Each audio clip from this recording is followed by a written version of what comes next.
Dumadami na ang mga naaarestong miyembro ng MNLF Miswari faction sa Zamboanga City. Kaya naman inaasahan daw na militar na malapit na matapos ang krisis sa lungsod. Mula sa Barangay Santa Barbara, sa Zamboanga City nakatutok live si Chino Gaston. Chino. Tama ka dyan, Mel. Patuloy nga ang pagdami ng mga MNLF na nadadakip o di kaya'y sumusuko sa militar. At bagamat narinig natin yung mga helicopters ng militaris buong umaga lumilipad sa Ipapawid, wala tayong napabalitaan o narinig na palitan ng putok sa pagitan ng MNLF at ang puwersa ng gobyerno. At marami ang umaasa na maaring indikasyon na ito na patapos na nga ang gulo dito sa Zamboanga City. Ito yung arriba sa picture kanina. 45 MNLF fighter mula daw Sulu at iba pang lugar ang nasa kamay ngayon ng militar matapos ang ginawang operation kaninang madaling araw. Marami sa mga nahuli, halos ubos na ang bala. Ang ilan sa kanila, may mga isinilid pang mga alahas, cellphone at iba pang mahahalagang bagay sa kanilang mga bulsa at bandolier o lagayan ng bala.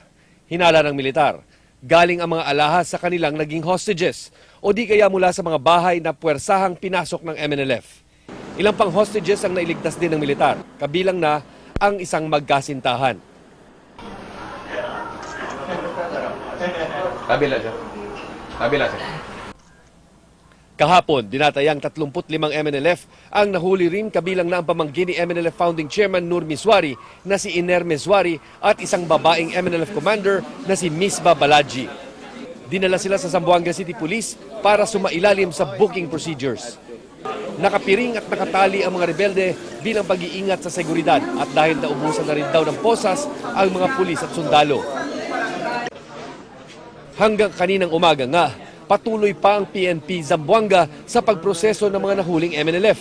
Halos mapuno ang police station. Kinuhanan sila ng mugshot at fingerprints.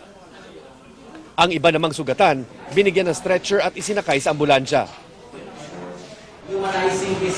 Pero 79 na taong gulang na MNLF female fighter na si Misbah Balaji kung saan ang sumuko.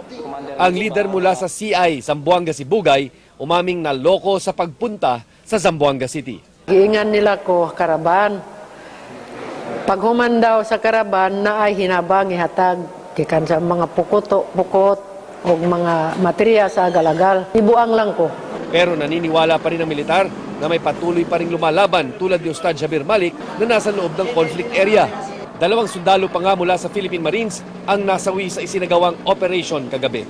We believe he's still inside. Right now, I cannot reveal to you what new information we have, but we still believe he is still inside. Mel, wala man tayong narinig na putukan buong araw ay nananatiling sarado pa rin itong tinatawag na conflict area dito sa Zamboanga City at patunay na hindi pa rin talaga ligtas na makabalik ang mga residente sa kanilang mga tahanan habang patuloy ang paghahanap ng militar dito kay MNLF Commander Ustad Jabir Malik. Mel. Maraming salamat sa iyo, Chino Gaston.